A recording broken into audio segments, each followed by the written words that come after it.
The slow, lingering close-ups that mark each soap scene are easy to satirize. One soap actor calls it her "Did I leave my oven on?" face. Did I leave my oven on? Did I leave my oven on?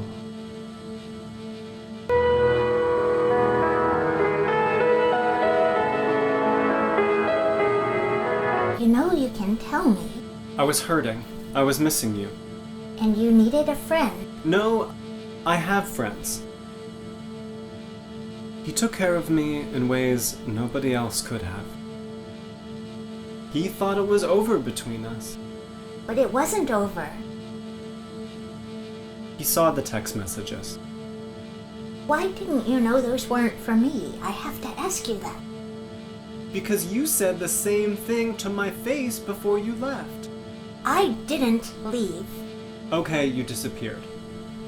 Maybe you don't remember, but you were angry and you broke it off. It's a misunderstanding. Misunderstandings happen all the time. Let's just go and explain it to what's-his-name. What is his name? I can't write it off as a mistake.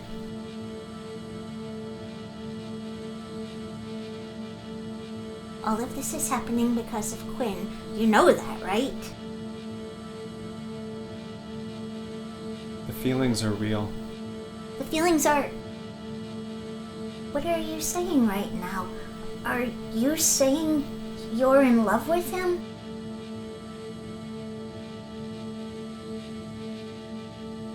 Steffi. He proposed to me. What? What are you saying to me? What are you saying to me? Is it, you're engaged right now? Is that what you're saying?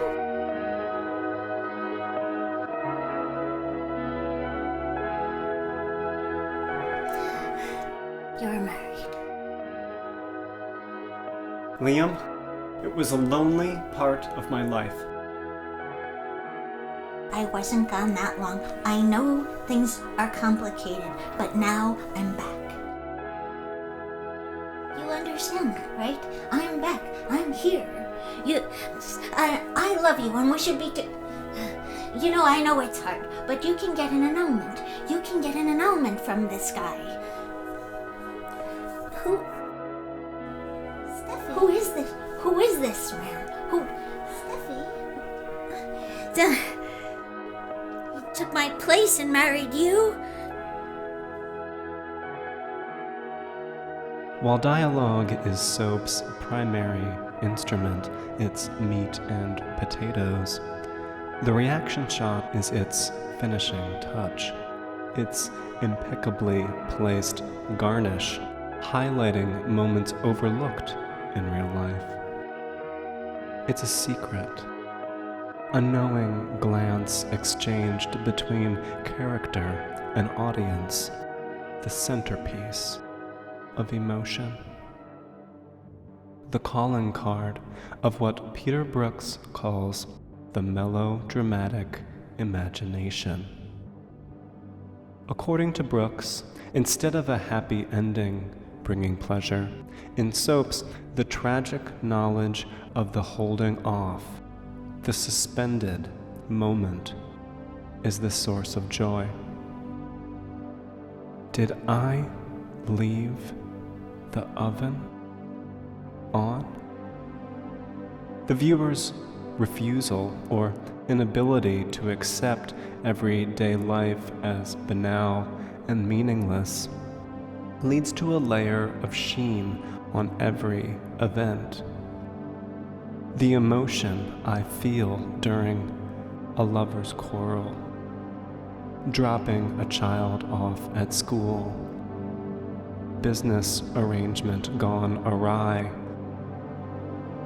waking up next to my spouse, seeing my ex at the party. The reaction shot exalts this emotional pain and frames it with that imaginary sheen, the polish of significance. If Steffi's emotions are important, my emotions are important. My bitterness, my despair, my confusion is beautiful. My life is beautiful.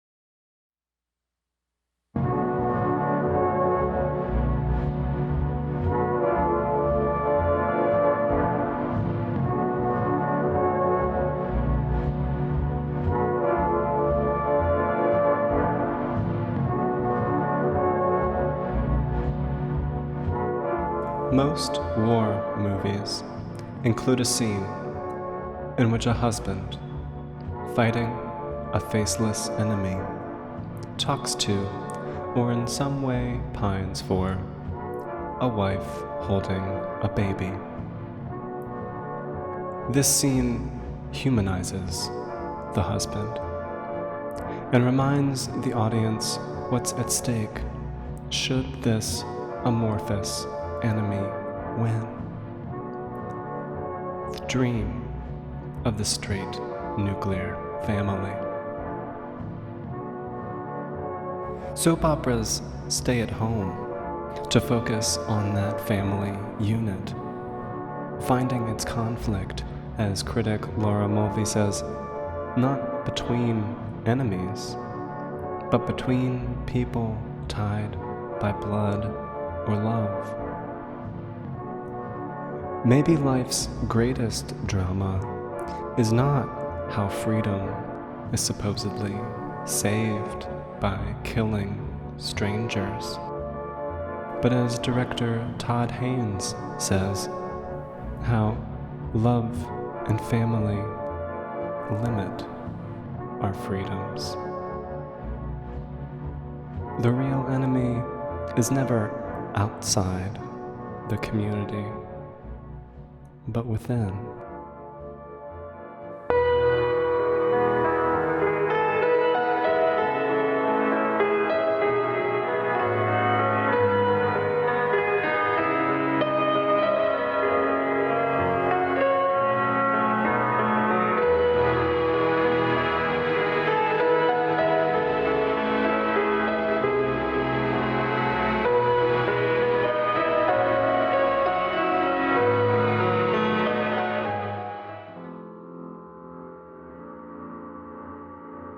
Soap fans often age with their favorite characters.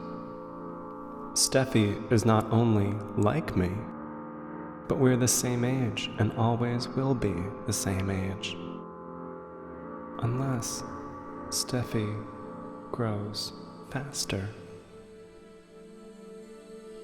In As the World Turns, character Tom Hughes was born in 1961. By 1970, he had been to college and fought in the Vietnam War.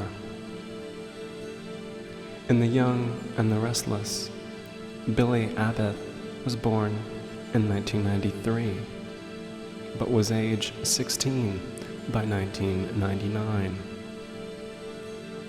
Mimi Torchin of Soap Opera Weekly named this phenomenon soros, an acronym for Soap Opera Rapid Aging Syndrome, defined loosely as accelerating the age of a child off camera until they're of love triangle age.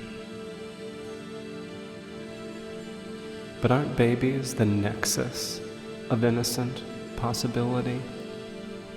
How could soaps omit parenthood? Queer theorist Lee Edelman might say the majority of the straight world has already succumbed to or is built around soros, having babies not to enable change, but to perpetuate sameness, turning back time to ensure repetition. Once Tom Hughes reached 30, around roughly age 10, he parked there for 20 years, not hitting his 40s until the 1990s.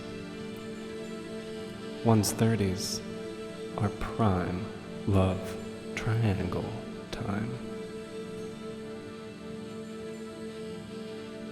Soaps reveal that the core of having children was never about creating a brighter future. It's about fucking. Fucking to make babies, to do more fucking.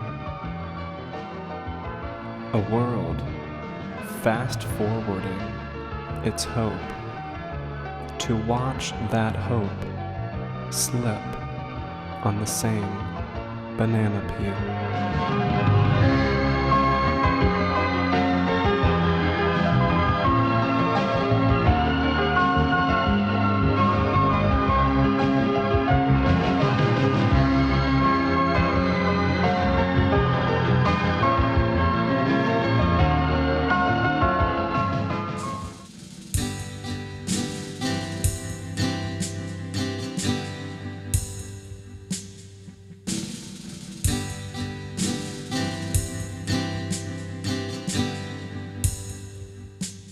While soaps inhabit weekday afternoons, Saturday and Sunday belong to soap's masculine equivalent, professional sports.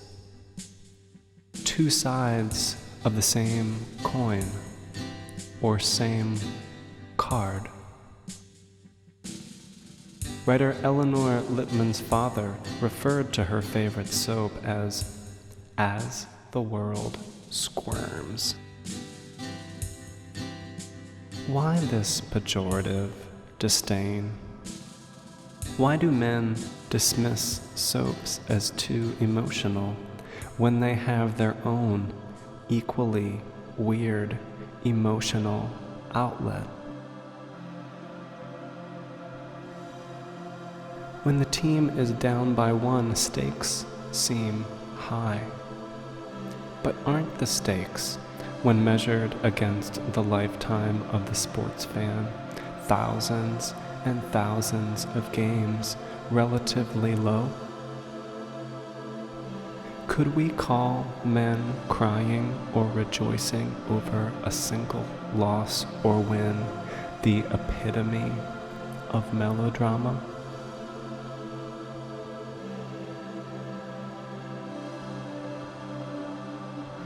When I ask my grandmother about soaps, she denies loving them, often responding with the Zen koan like, "I just watch them because they're on." Yet my grandfather would never deny his teams, even when they lose. He is so guiltlessly, emotionally invested that he cannot watch a Notre Dame football game live because it causes him such deep sadness, anger, anxiety, that he now only watches recorded versions as to know the end before it begins.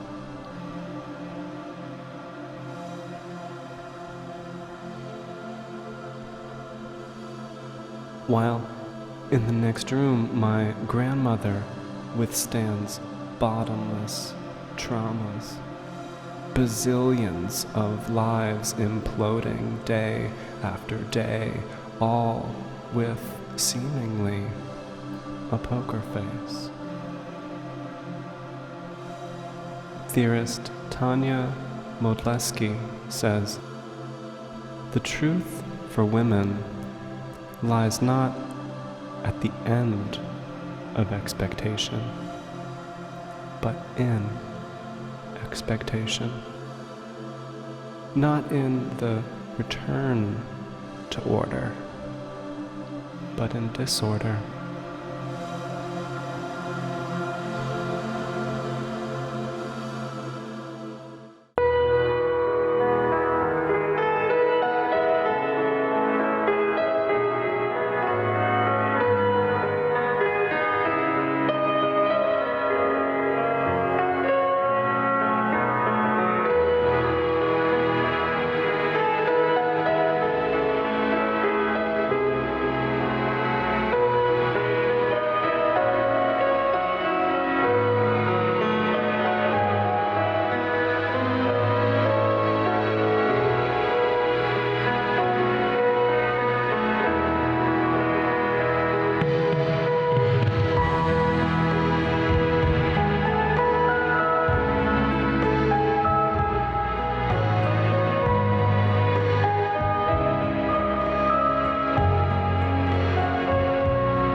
Another sort of turquoise color.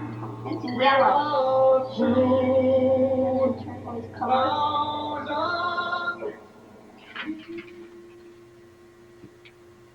Crazy orange.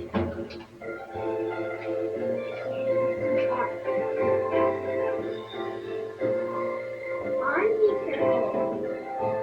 Orange turquoise.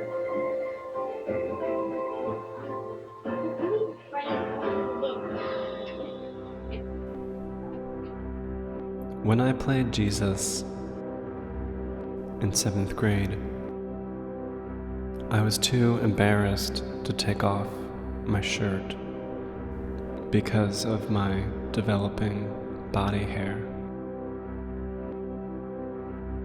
So I was crucified in a plain white tee.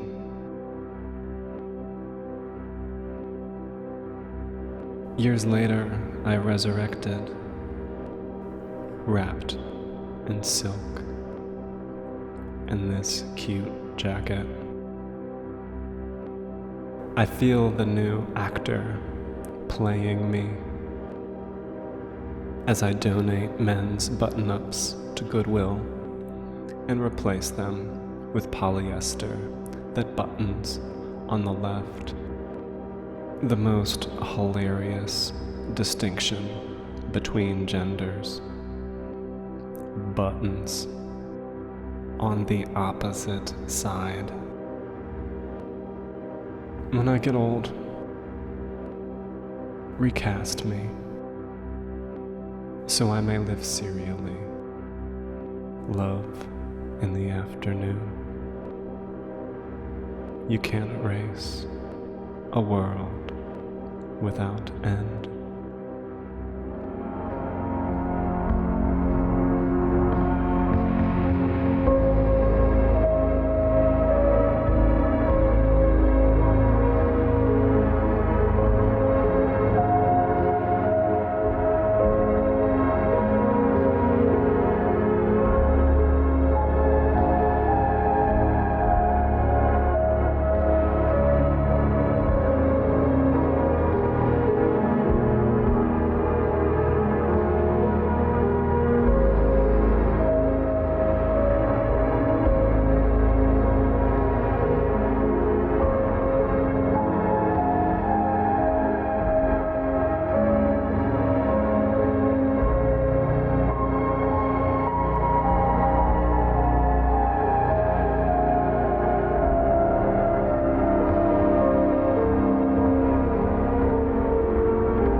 Rituals, such as weekly church or regular yoga practice, create order from the body's chaos of possible positions by, for a short duration, forcing it to focus on one task at a time. My video yoga instructor, Darren Rhodes, says, "We come into these shapes and we get a break from thinking our own thoughts. A welcome, needed respite from the real. At the end of each day, I watch an episode of some TV serial just before I fall asleep. My grandmother performs her ritual midday as The Bold and the Beautiful airs on CBS.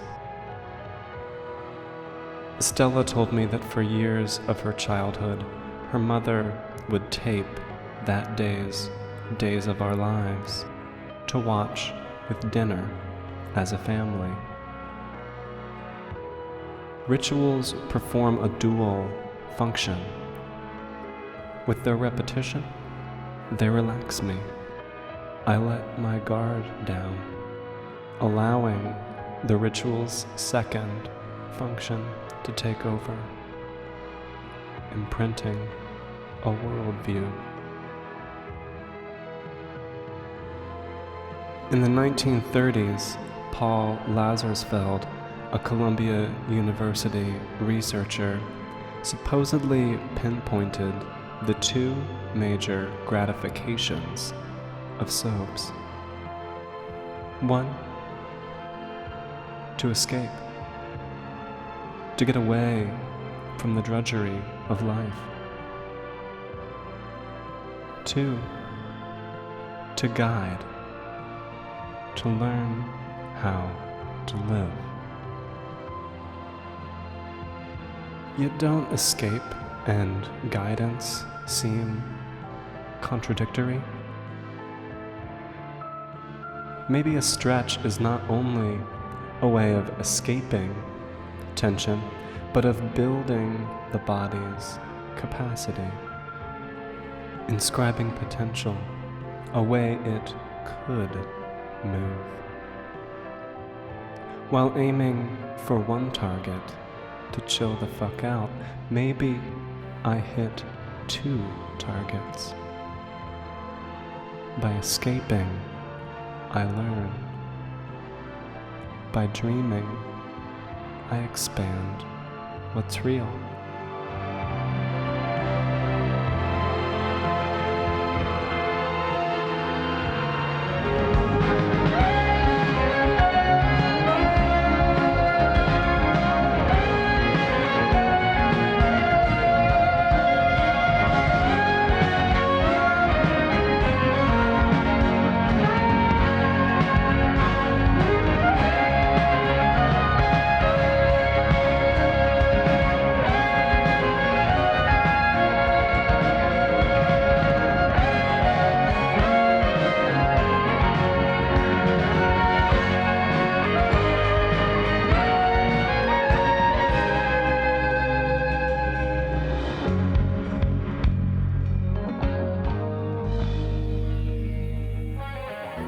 Season 8 of the 80s primetime soap Dallas ends with Pam in bed, awoken by the sound of the shower running. Her boyfriend Bobby, played by Patrick Duffy, had been killed off the previous season so that Duffy, the actor, could pursue other career opportunities. But as Pam enters and yanks back the curtain, it's Pam? Honey, what's the matter? It's Bobby. Bobby's funeral had drawn record ratings. But after a year of unfortunate roles, including voicing a goat, the producers lured Patrick Duffy back to Dallas. But how to explain his character's death and all the events, an entire year of life?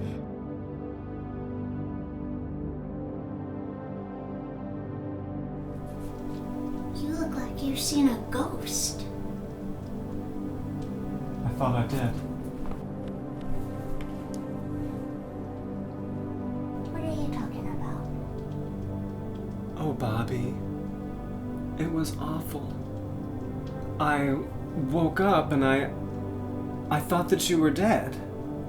What? I had a nightmare. A terrible nightmare. Catherine came, I dreamed you were here. And you were leaving. And Catherine was in her car.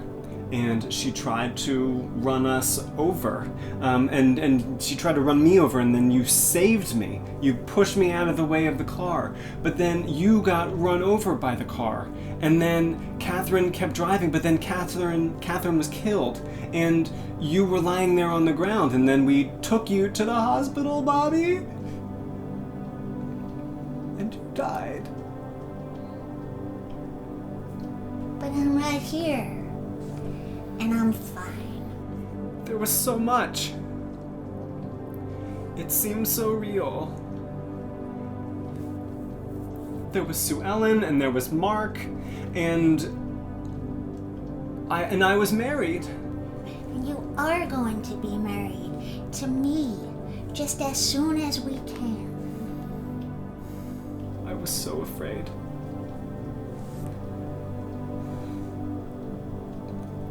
I love you so much.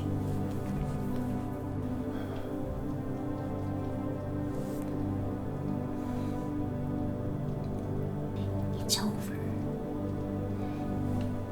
None of that happened. He says, we're together, and I love you. And I'm getting you all wet. Bobby, don't ever leave me. I won't. I love you. And with those words, a year became one woman's dream. Pam and the audience went on living, but every day, every event was now tinted with doubt, never quite knowing if she was living life or a glorious painting of her own creation.